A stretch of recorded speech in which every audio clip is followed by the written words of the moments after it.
Il y a une grande question qui revient souvent à l'intérieur des couples, c'est la question des émotions dites négatives. C'est-à-dire comment on peut exprimer à l'autre sa colère, son ressentiment, sa frustration, sans avoir l'impression que l'on va blesser l'autre, et même sans avoir l'impression que l'on blesse la relation, et sans avoir l'impression que ça va détruire la relation.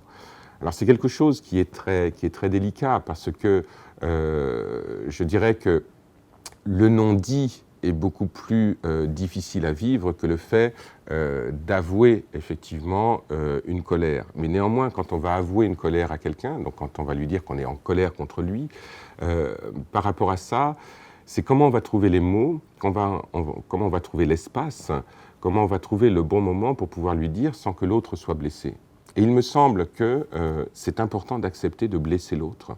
C'est important d'accepter de pouvoir poser sa colère et de pouvoir lui dire, voilà, quand tu as dit ça, quand tu as fait ça, ça m'a mis en colère, je suis en colère maintenant, ou je suis dans la frustration, je te le dis et je le partage avec toi. Oui, l'autre va être blessé.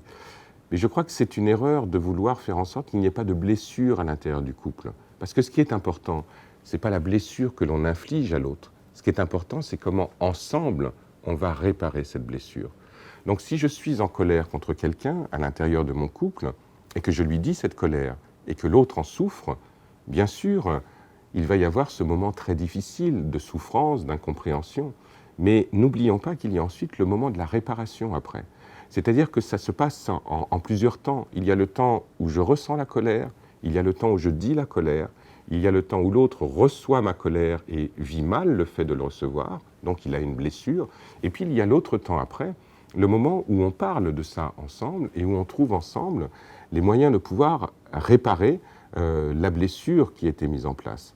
Donc, à l'intérieur du couple, je crois que ça serait complètement illusoire de penser qu'il n'y a jamais de blessure, qu'il n'y a jamais d'accroc, qu'il n'y a jamais de difficulté, qu'il n'y a jamais de moment de friction.